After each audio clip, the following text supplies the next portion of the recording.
Sí, déjenme decirles que son ustedes una generación de sobrevivientes que han pasado por todo un ensayo que tuvimos desde la pandemia para metodología docente, el fraude en la universidad, los problemas que tenemos ahora a nivel nacional, pero siempre van ahí al frente, siempre dando un paso para adelante. Pues entonces, vamos a platicar sobre el sistema nervioso en general, características en principio comunes al sistema nervioso central y sistema nervioso periférico, y después nos vamos a involucrar ya en especificidades que hay en el sistema nervioso, tanto central como periférico. Entonces, vamos a eso. Voy a grabar esto. Lo único es que voy a buscar dónde está, como no hemos utilizado la grabación para nada este año, y los iconos nos han cambiado. Déjenme ver por dónde está la cuestión de la grabación para él. Vaya, Jefferson, le agradezco. Voy a ver aquí, porque sí, los botones nos han cambiado completamente, y grabación.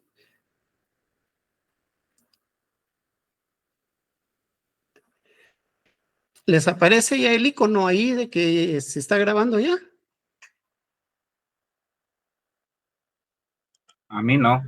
No, a ver, deje ver, porque aquí sí me aparece grabación, flecha, pero le apacho la flecha y read, descargar completamente. Vamos a ver aquí grabando, vamos a ver.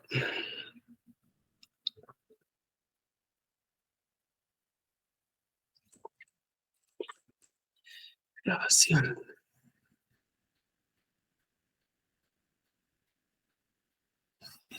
Detecta encuestas, pizarra.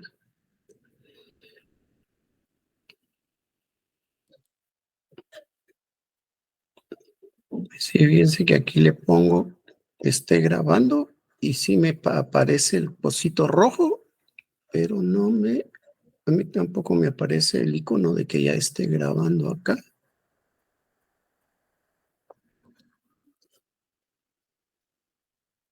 A ver, aquí en este otro, aquí otro cuento grabando, vamos a ver.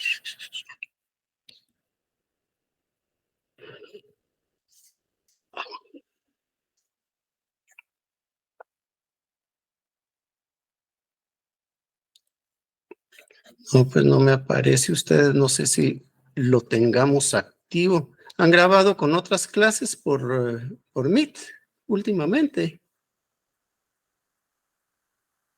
Porque si es un recurso que se paga aparte, no sé si lo tenemos activado.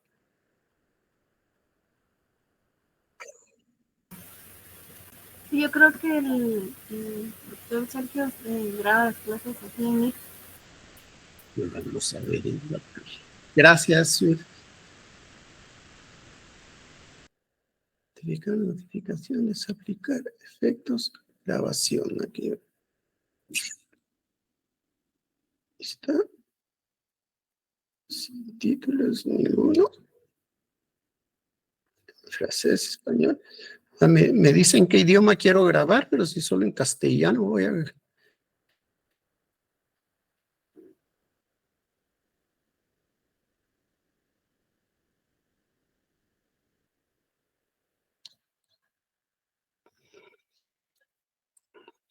Pues no.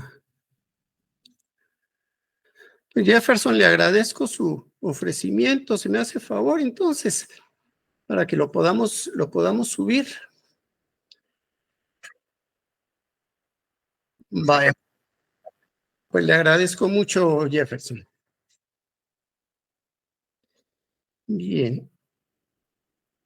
Bueno, mejor vamos a ver si aquí proyectando ya la presentación me aparece el icono también de grabar ahí.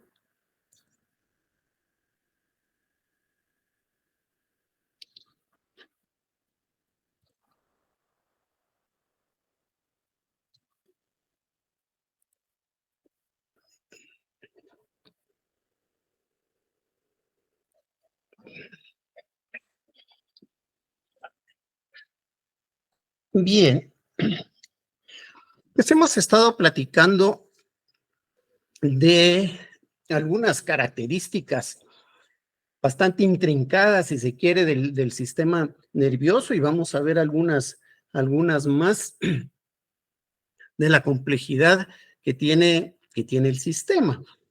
Pues entonces, dentro de las cuestiones en principio que vamos a estar viendo estructurales del sistema nervioso, pues estamos claros que hay un sistema nervioso central y un sistema nervioso periférico. Y una de las características tan especiales, fíjense que es de los sistemas más pequeños que tenemos, a pesar de lo intrincado que es. Fíjense que el sistema en completo tiene pues alrededor de, pues en los humanos, un 2 o 3% de la masa corporal en general, y sin embargo está conectado a todititos nuestros sistemas. Sean la regulación que tenemos en todos nuestros órganos está regulado por, por dos sistemas tal cuales. Uno, pues es el sistema endocrino y otro es el sistema nervioso. Vamos a decir que el sistema endocrino, al cual le vamos a dedicar tiempo especial más adelantito, es para una regulación a largo plazo y, si se quiere, pues sostenida. En cambio, el sistema nervioso, de lo que se requiere del sistema nervioso en la regulación es la inmediatez, o sea, que pueda reaccionar inmediatamente a las necesidades que el sistema corporal requiere. Pues entonces, el, por lo intrincado que es lo sorprendente que en realidad sea un sistema bastante pequeño. Les digo, de, de 60, 75 kilos de una masa corporal nuestra, pues son unos 2 kilos de sistema nervioso central en general, de sistema nervioso total. Esto implica sistema nervioso central y sistema nervioso periférico. Pues entonces, para el sistema nervioso central, vamos a platicar más adelantito porque tiene algunas estructuras muy especiales e interconexiones muy particulares. Sobre el sistema nervioso periférico, eh, Carlos les platicó, que también lo vamos a ver en detalle más adelantito, cómo está separado toda la integración. Y miren esta contradicción, ¿verdad? Esa integración separada que tenemos de la vía aferente, que habíamos visto cómo está dividida la médula espinal en una parte alar y una parte basal, o una parte del piso, como quieran llamarle, en donde la parte alar es toda esa parte sensitiva y la parte basal, allí están todas las conexiones motoras. Entonces, dentro de esta ramificación que va habiendo del sistema nervioso central hacia el sistema nervioso periférico, en el laboratorio platicábamos que en la porción craneal, de allí salen los 12 pares craneales, y por eso se le llaman pares craneales, porque están previo al foramen occipital, que es en donde salen todas estas conexiones de estos 12 pares craneales. Y luego en la médula espinal tenemos 31 pares espinales, le vamos a llamar. No son 12 pares craneales y otros son los 31 pares espinales. Entonces, dentro de este sistema nervioso periférico, lo vamos a dividir en 3.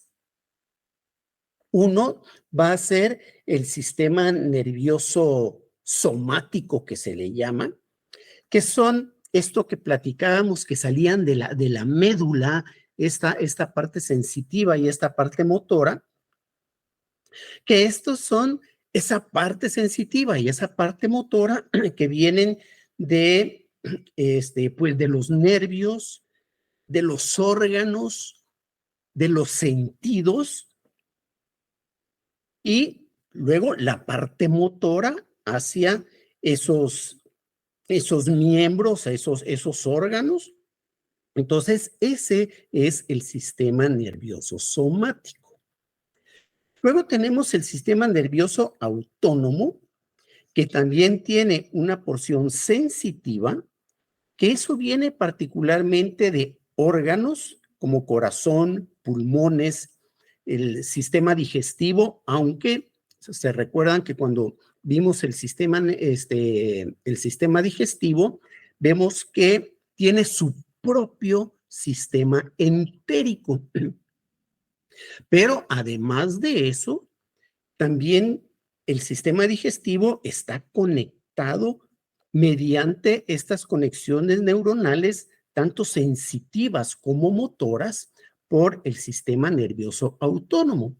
Y eso es evidente que independientemente de ese sistema nervioso entérico propio del aparato digestivo que percibe el ingreso de los alimentos, hasta el tipo de alimentos, que recordarán que dependiendo de si están llegando carbohidratos al duodeno, manda un mensaje para que se detenga el vaciado estomacal para permitir la absorción de esos compuestos, y una vez pasan estos carbohidratos, se libera nuevamente el vaciado estomacal, y empieza también la secreción de hormonas específicas para que se secrete insulina, por ejemplo. Entonces, eso es ese sistema nervioso entérico. Pero este sistema nervioso autónomo que nos conecta el cerebro con el corazón, por ejemplo, ustedes está claro que les dan un susto, el corazón se va a acelerar, y nada tiene que ver el corazón con el susto, sino que se le entró por el cerebro y el cerebro envió el mensaje al corazón para que envíe más sangre y estén ustedes en posibilidad de huir.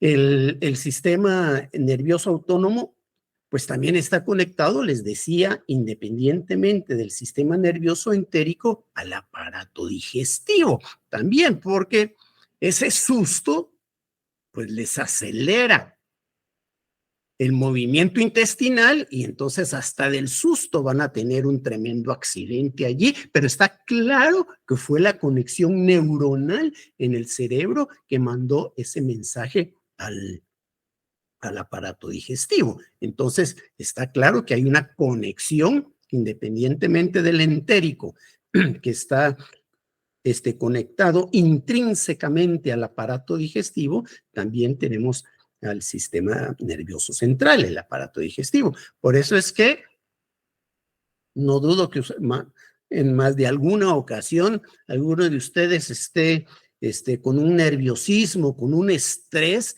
que pierden el apetito, incluso están con náuseas, y incluso pues literalmente se pueden vomitar de los nervios, del estrés que tengan ustedes allí. Pues entonces está clara esta interconexión que tenemos del sistema nervioso autónomo. A ver, ahorita a propósito de de náuseas y vómitos y esas cosas.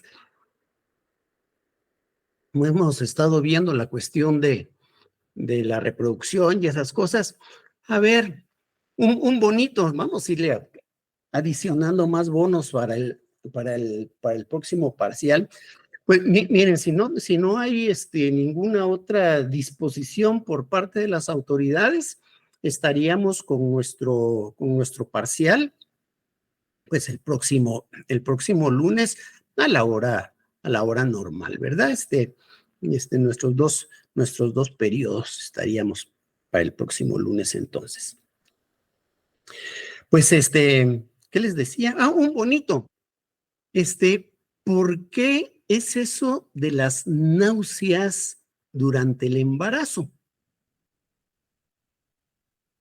Yo estoy seguro que habrán sabido o vivido en carne propia esas náuseas a consecuencia del embarazo.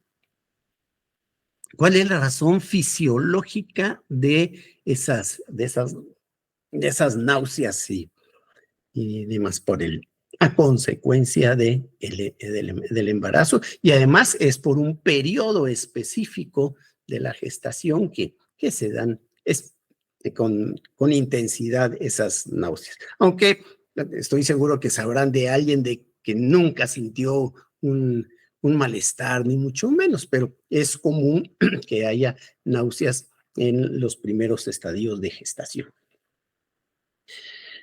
Bien, pues hablando de este sistema nervioso autónomo, así como estamos diciendo que hay una parte sensitiva y hay una parte motora, también lo vamos a dividir en dos ramas, que es la rama simpática y la rama parasimpática. Y de esto ya habíamos comentado que son sistemas que utilizan neurotransmisores distintos y su función es distinta en distintos órganos. Entonces, la rama simpática, que utiliza como neurotransmisor la adrenalina, la noradrenalina, este sistema simpático va a estimular algunos órganos, como es el sistema circulatorio, el sistema respiratorio, pero va a inhibir a otros sistemas, como es el sistema digestivo, el sistema reproductor, por ejemplo. Esto se ve inhibido a consecuencia de esta conexión simpática. Aquí me sonó una campanita, ¿alguien levantó la mano?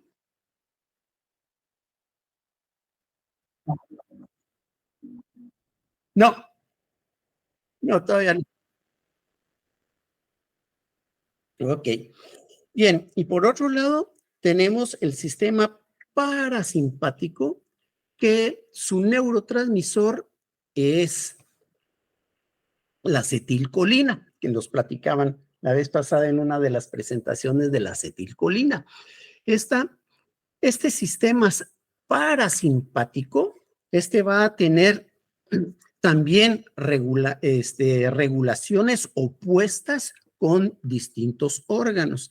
Entonces, el sistema parasimpático va a inhibir todo aquello que es estimulado por el sistema simpático. Y entonces, este parasimpático va a inhibir al sistema respiratorio, va a inhibir al sistema circulatorio, pero va a estimular al aparato digestivo y va a estimular al aparato reproductor, por ejemplo. Pero viendo este intríngulis que hay, o sea, y esta complejidad que tiene el sistema nervioso, pues hay características que son comunes a todas estas ramificaciones que tiene el sistema nervioso. Y esa es la estructura que tienen las neuronas que comprenden este sistema nervioso. Recuerdan que la vez pasada que estábamos platicando de la especialización de las distintas ramas neuronales que hay, o sea, de las neuronas y la neuroglia, que dentro de la neuroglia había una macroglia y una microglia. Pues entonces, dentro de esta especialización celular, pues vamos a decir que tenemos esta parte que es de las neuronas, que vamos a ver que hay una gran diversidad de neuronas, pero comparten una estructura en común, que es lo que vamos a ver ahorita, esas estructuras en común, y después nos vamos a ir diversificando. Y por otro lado está la neuroglia, que, o sea, recuerdan que dijimos que ahí estaban los astrocitos, estaban los distintos tipos de astrocitos, que si vemos dentro de esa masa celular que estábamos platicando, que si acaso nos llega al 2% de toda nuestra masa corporal, vamos a decir que esta neuroglia resulta ser, pues, ¿qué les digo? Unas 25 veces mayor que el número de neuronas que tenemos en el sistema nervioso.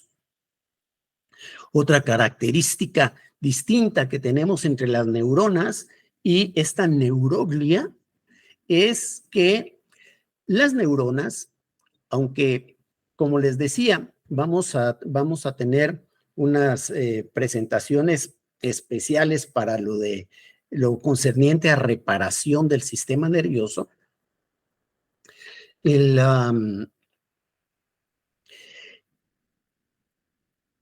las células de neuroglia, esas se van a poder reparar y se están reproduciendo toda la vida, a diferencia de la mayor parte de las neuronas. Bien, entonces veamos algunas características generales del sistema nervioso. Ay, miren, a propósito, creo que ese tema es el que tendríamos el próximo lunes. Tengo aquí el listado, así que está.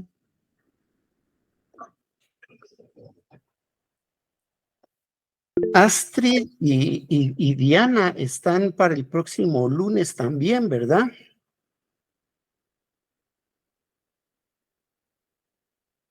¿Alguien me sonó la campanita?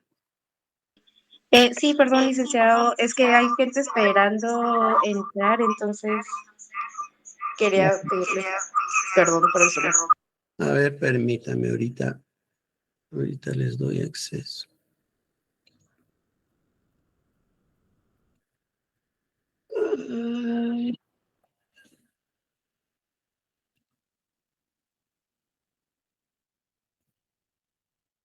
Solo me aparece uno aquí que quiere entrar.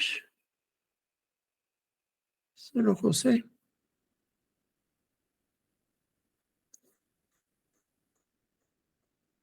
Bien, les decía, fíjense que pues tenemos todos los días ya hasta el último día de presentaciones. Entonces, a las personas que estaban programadas para este próximo lunes, pues les va a tocar un poquito pesadito porque pues tendríamos el examen en los primeros 2 periodos, pero sí tendríamos que tener las presentaciones que le corresponden entonces a Diana y a Astrid. Entonces, pues ahí lo tienen presente, porque si les va a tocar pesadito ese día, pero ni modo. Ok. Ahora déjenme ver cómo me regreso.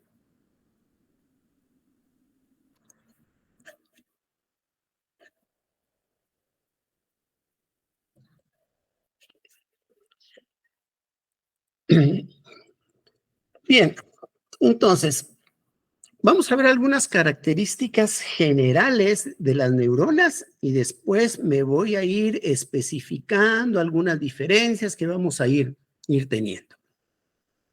En principio, como nos platicaron en en la práctica, en la presentación la vez pasada, las neuronas van a estar constituidas por un soma, así le vamos a llamar al cuerpo celular, y un axón. En algunos autores le llaman, y si está ese axoma, ese soma allí, pues algunos autores a este le llaman axoma también. Pero entonces vamos a tener ese soma y vamos a tener ese axón. Vamos a tener unas divisiones conformadas por microfibrillas, que ese es un citoesqueleto que tienen las neuronas, aparte de los microtúbulos que vamos a platicar más adelantito también, que están en el axón, para la conformación de las dendritas, que es en donde se van a llevar a cabo las sinapsis. Pues entonces tenemos el cuerpo celular, que es el soma, luego el axón. Este axón va a tener sus botones terminales porque todas las neuronas son unidireccionales, como vamos a ver. Por eso es que tenemos carriles, literalmente carriles de ida y carriles de regreso. Por eso es que tenemos un sistema sensitivo y un sistema motor. O sea, van por cableados distintos. Y la dirección del impulso nervioso en la neurona tiene una dirección. Vamos a ver en un momentito cómo está esto. Por eso es que en una porción de la neurona vamos a tener las dendritas en donde van a conectar los botones terminales. Que estos botones terminales tienen características especiales con respecto a los neurotransmisores y las dendritas tienen características especiales con respecto a los neurotransmisores. Por otro lado, por la forma en la cual es transmitido el potencial de acción, que vamos a ver en un momentito cómo es eso del potencial de acción, es necesario que haya un recubrimiento fosfolipídico. Ahorita vamos a ver por qué es un recubrimiento fosfolipídico, que es a lo que clásicamente se le llama la vaina de mielina, que tiene características distintas en el sistema nervioso periférico y en el sistema nervioso central. Entonces, en términos generales, tenemos un soma, un axón, botones terminales, las dendritas y un recubrimiento de mielina. Esa es una característica general. La conformación que van a tener las neuronas, dependiendo cómo pase el impulso nervioso por el soma, vamos a tener neuronas bipolares en donde el impulso nervioso va a pasar a través del soma. En cambio, vemos acá, esta es una unipolar en donde va a pasar el impulso nervioso, pero no pasa a través de aquí del soma. Entonces vemos aquí la dirección del impulso nervioso, ¿verdad? Entonces, esta célula, dependiendo de su soma, viendo el soma, tiene un polo para acá y tiene un polo para acá. En cambio, si vemos el soma desde acá, aquí sale el cuerpo del soma y viene el axón, pero vemos que aquí hay un solo polo, que sería hacia acá, hacia la derecha, ¿sí? En cambio, acá sí tenemos dos polos muy claros. O sea, una porción aquí superior, ese es un polo, y aquí otra inferior, que sería el otro polo. Por esto esta es una bipolar, esta es una unipolar, porque el impulso nervioso está pasando solo por un lado de este soma. Aparte, tenemos las neuronas multipolares, que tendríamos este caso acá. Aquí estamos comparando nuevamente esta unipolar. Ya vimos por qué es unipolar, porque el soma está pasando el impulso nervioso solo por un polo del núcleo, del cuerpo celular. En cambio, aquí tenemos esta bipolar que tenemos de los dos, ¿verdad? Y aquí tenemos estas multipolares en donde hay distintas interconexiones hacia el soma de la neurona.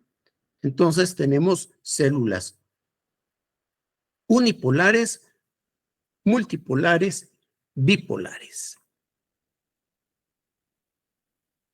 Ok.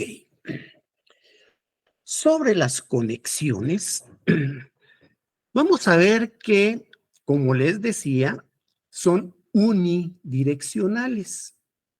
Porque lo que estamos hablando nosotros aquí de estos botones terminales, vamos a tener los botones terminales de otras neuronas que están conectando a las dendritas. Esto es, miren aquí tenemos nuestros botones terminales que conectan a las dendritas distales, que serían estas acá. Estas que tenemos acá, tendríamos las conexiones proximales de estos botones terminales a las dendritas. Entonces, la dirección del impulso nervioso sería del soma, pasa al axón y luego aquí a los botones terminales a las neuronas distales que van a estar enviando su mensaje. Ya sea esto que estamos viendo aquí, puede ser una neurona motora o puede ser una neurona sensitiva. Eso no importa. Lo que va a cambiar, por supuesto, es la dirección hacia donde se está direccionando este impulso. Pues en este caso, si fuera una neurona sensitiva, pues el sistema nervioso central estaría aquí hacia la derecha, ¿verdad? Y si fuera una porción, una sección motora, pues entonces el sistema nervioso central estaría hacia la izquierda. Ok. Ahora, si vemos esto aquí, pues se ve relativamente sencillo. Y digo relativamente sencillo porque miren, aquí estoy hablando de una neurona que le estamos dando aquí solo una división acá. Esto sería, ¿qué sería esto? Una unipolar, una bipolar, ¿qué sería esta neurona que tenemos aquí?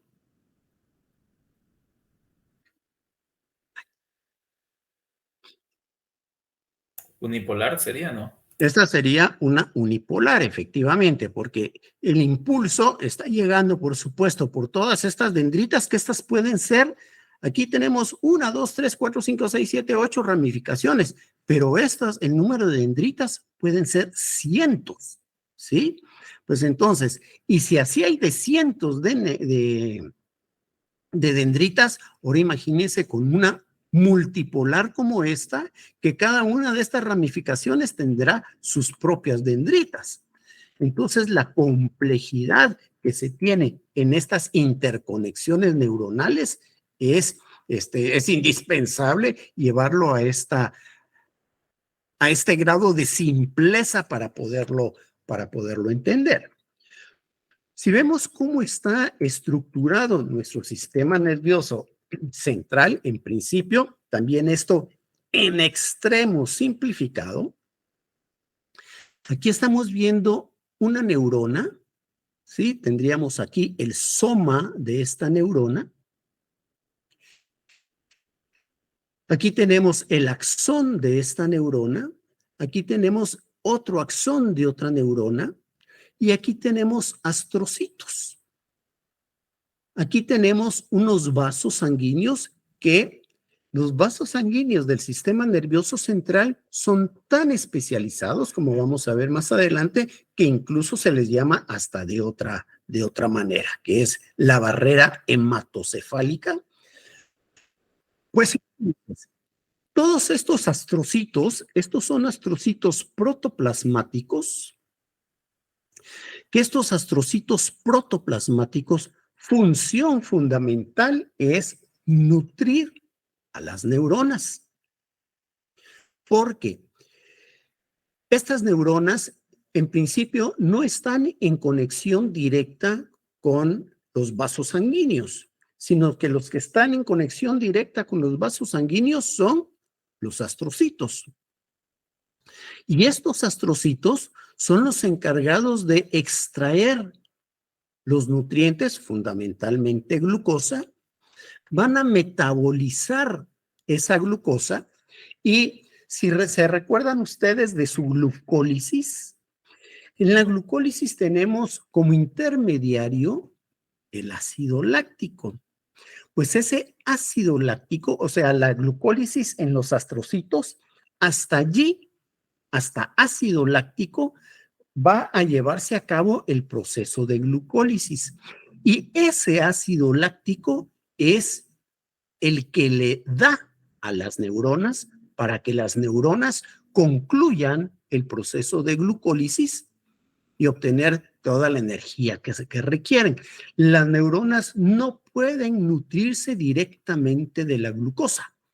Es necesario que se lleve a cabo esa parte de la glucólisis que no requiere oxígeno, se lleva en los astrocitos, pero ya el resto que requiere oxígeno después del ácido láctico ya va para el ciclo de Krebs y eso requiere oxígeno, pues entonces hasta allí puede obtener su energía la neurona. Por eso es que la falta de oxígeno es fatal para las neuronas, a diferencia de nuestros músculos, por ejemplo. Nosotros podemos funcionar anaeróbicamente y nuestros músculos ahí van echando punta, porque tienen la capacidad de generar energía, pero generan ácido láctico nuestros músculos y ese es el dolor después del ejercicio, funcionando anaeróbicamente, pero tenemos la capacidad de generar energía anaeróbicamente. Pero como las neuronas empiezan a funcionar a partir del ácido láctico, que ya es indispensable el oxígeno, por eso hay muerte celular prácticamente inmediata en el momento que haya un débito de oxígeno en el cerebro. Por eso es que, no sé si conocen a alguien, yo lastimosamente sí conozco a 2 personas que durante el parto hubo un desprendimiento de placenta y en uno de los casos fue 1 minuto, en otro de los casos fue medio minuto que no recibió oxígeno ese cerebro y pues es evidente el daño cerebral que hubo a consecuencia de medio minuto de falta de oxígeno en el cerebro. Pues entonces, tenemos aquí esos astrocitos fundamentales para la nutrición de las neuronas. Por otro lado, tenemos aquí los oligodendroblastos, que veamos aquí, en este ejemplo que es del sistema nervioso central, tenemos este oligodendroblasto que tiene sus extensiones celulares acá. Si ven ustedes aquí, esta es la membrana de ese oligodendrocito. Y hagan de cuenta que si tenemos una pasta de dientes como una célula, toda la pasta de la célula, toda la pasta de la pasta de dientes es el contenido citoplasmático. Cuando vamos enrollando ese tubo de la pasta de dientes, esa es la membrana celular. Pues entonces, literalmente, así se va desplazando, así como vamos desplazando la pasta de dientes y vamos enrollando el final de la pasta de dientes, así se va enrollando y va desplazando todo el citoplasma hacia el soma de los oligodendroblastos. Y entonces, ¿qué me quedó aquí? El puro tubo ya sin pasta de dientes. Pues entonces todo esto es pura membrana celular, sin citoplasma allí. Por eso es que la estructura que tiene esta vaina de mielina es puro fosfolípido y proteínas incorporadas ahí, proteínas de la membrana celular. ¿Pero por qué es fosfolípido? Porque las membranas celulares están hechas de fosfolípido. Y entonces esto es puro fosfolípido enrollado sobre los axones celulares. Por otro lado, recuerdan que teníamos otra familia celular, que era la microglia, que son estos microgliocitos, que son los encargados de el sostenimiento físico del sistema nervioso central. ¿Se recuerdan cuando agarraron el cerebro, que tiene una consistencia pues bastante laxa si se quiere? Pero si no fuera por estos microgliocitos, eso se escurriría como una gelatina. O sea, estos microgliocitos son el sistema conectivo del sistema nervioso. Pues entonces, estos microgliocitos, junto con los astrocitos los astrocitos fibrosos, también constituyen el sistema de cicatrización del sistema nervioso central. Y digo, no únicamente cuando haya alguna lesión en el sistema nervioso central vamos a tener este sistema de cicatrización, sino recordemos que de los 100,000 millones de neuronas que tenemos nosotros en el cerebro, ya habíamos comentado que se nos están muriendo diario sin mucho esfuerzo ni nada, de 10,000 a 15,000 neuronas diarias. Y entonces esos espacios que van dejando esas neuronas son literalmente rellenados por estas células de microglia y los astrocitos fibrosos.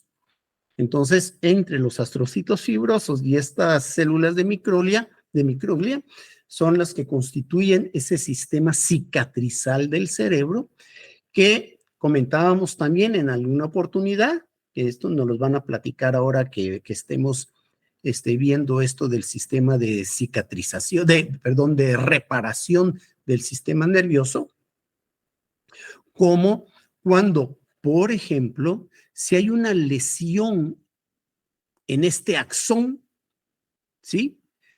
Si hay capa de mielina, es posible que esta capa de mielina sirva, vamos a decir, de canal de reparación de esos axones.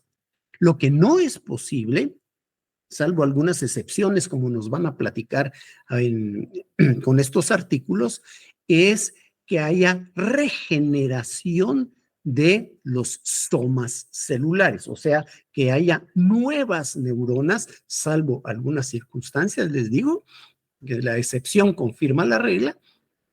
Entonces, cuando se rompe uno de estos axones, inmediatamente esta microglia y los astrocitos fibrosos se interponen aquí para poder cicatrizar y entonces eso impide ya la reconexión del axón y entonces se pierde ya esa conectividad neuronal. Por otro lado, en la simpleza de este esquema, tenemos aquí las células ependimarias, ¿se recuerdan? Que habíamos dicho que estas células ependimarias son las que, recubren el epéndimo, que es el canal del tubo neural, y aquí está circulando el líquido cefalorraquídeo. Bien, pues entonces, tenemos aquí nuestro soma, que si lo vemos así en términos generales, tiene la estructura pues prácticamente similar, igual a cualquier célula, los organelos, su núcleo, su retículo endoplásmico rugoso, todo eso, su aparato de Golgi, todo eso es pues muy similar a una célula normal y común y corriente.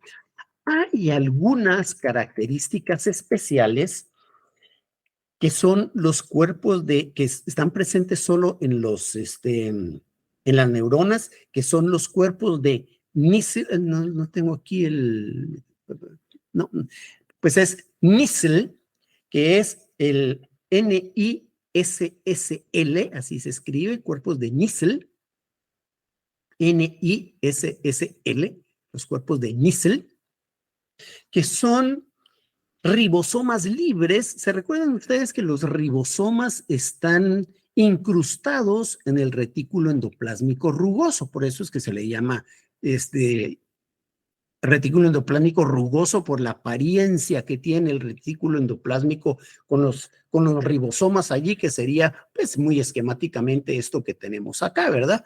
Pues entonces estos cuerpos de Nissl son ribosomas libres que tienen la característica de poder sintetizar proteínas a partir de ARN para proteínas de pequeño tamaño, incluso los neurotransmisores, ¿sí? Pues entonces, esa sí es una característica muy propia de las neuronas, estos cuerpos de Nissl. Fíjense que aquí me apareció una camarita, déjenme apachar aquí, a ver si es con esto se puede grabar. No. Bien, sigamos. Ahora, hay otras estructuras también muy propias de las neuronas que les había dicho que hay un citoesqueleto aquí en la neurona constituida por neurofibrillas, que estas neurofibrillas le dan esta estructura así ramificada en el soma para la formación de estas, de las fibrillas aquí para hacer las conexiones neuronales. Pero por otro lado están los microtúbulos, que son estos que están acá, en donde por estos microtúbulos van a correr dos tipos de proteínas. Una es la cinesina, está aquí en el esquema, no sé por qué no puse la dineína, ese es el otro tipo de proteína. Tenemos la cinesina y la dineína, que lo que hacen es transportar las vesículas de los neurotransmisores que están siendo sintetizados aquí en el núcleo. Entonces, estas son vesiculadas por el retículo endoplásmico, y estas vesículas son transportadas hacia los pies aquí de conexión, y cuando van del soma hacia los pies estos acá, ahorita vamos a ver en detalle después aquí cómo se liberan estas vesículas. Estas son transportados por la cinesina, o sea, estos son anterógradas, o sea, son proteínas que se le llaman anterógradas, que son las que están llevando esas vesículas del soma hacia los extremos del axón, en donde se van a llevar a cabo las conexiones y la liberación de los neurotransmisores. Y por otro lado vamos a tener, les digo, la dineína, que es esta proteína, está así como piecitos, y de veras que así, esa es la forma que tiene, así como con piecitos y bracitos.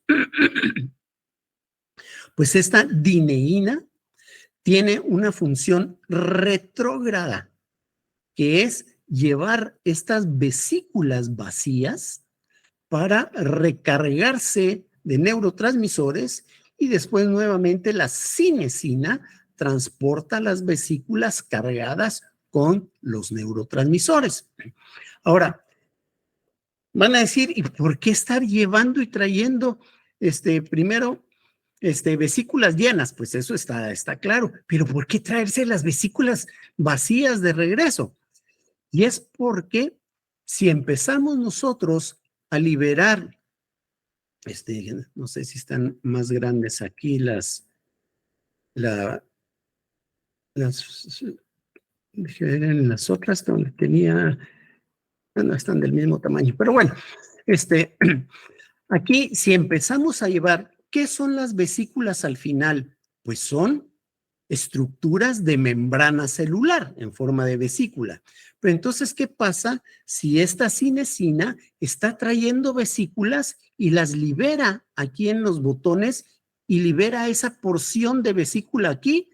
Pues entonces le va a estar agregando cada vez pedazos de membrana, pedazos de membrana, pedazos de membrana, pedazos de membrana, hasta que se van a deformar completamente estos botones terminales que van a conectar a las dendritas de la célula contigua.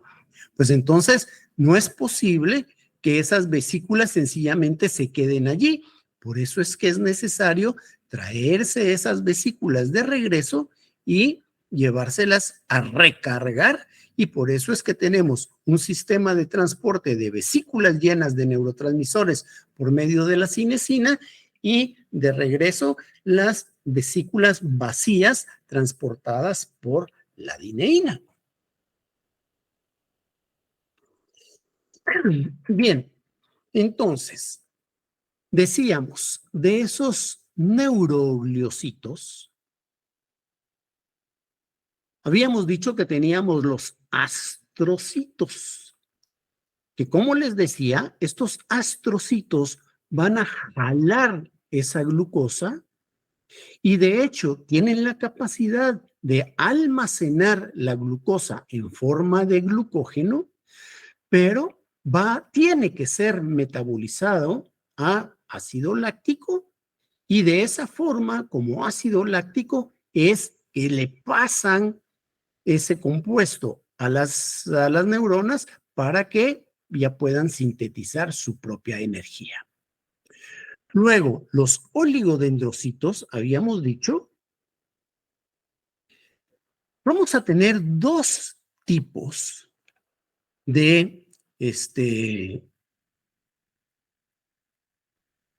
capas de mielina. Uno, en el sistema nervioso central, en donde este oligodendrocito, un solo oligodendrocito, puede formar distintas capas de mielina, ¿sí? Entonces, aquí tenemos una capa de mielina que viene del citoplasma de este oligodendrocito. En este axón, en este mismo axón, hay otra capa de mielina formada por el mismo oligodendrocito. Aquí tenemos otra capa formada por el mismo oligodendrocito. Y este mismo oligodendrocito puede agarrar un axón de otra neurona y formarle una capa de mielina. Esto va a ser así en el sistema nervioso central. Sin embargo, en el sistema nervioso periférico es bien distinto.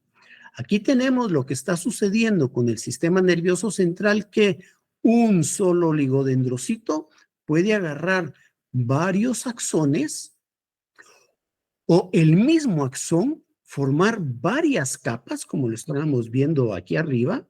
Entonces, esta es la forma en la cual se estructura la capa de mielina en el sistema nervioso central.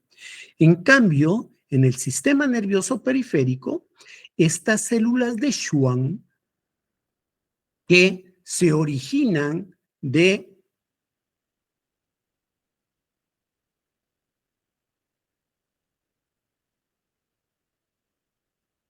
esto es una capa de mielina, ¿sí?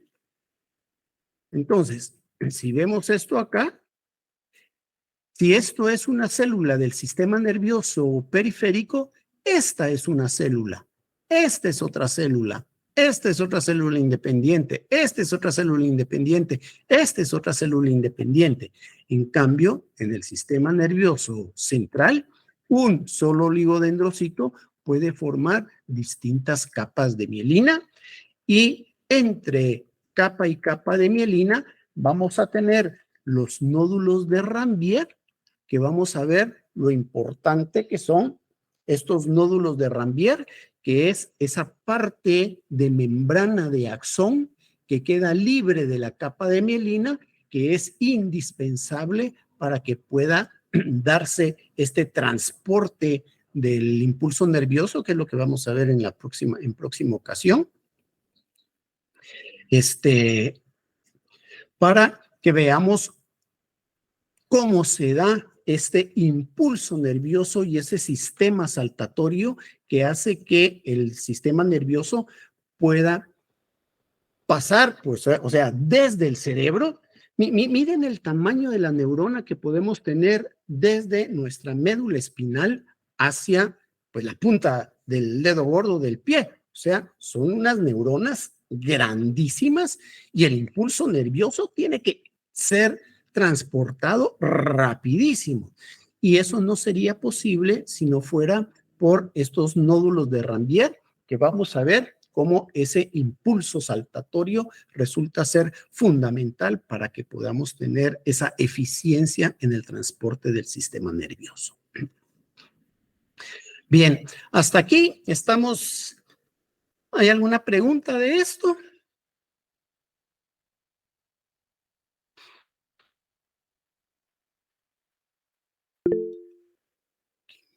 Bueno, tal vez aprovechando, solo como duda, ¿este tema va a entrar en parcial del lunes o el parcial se quedó con lo de los...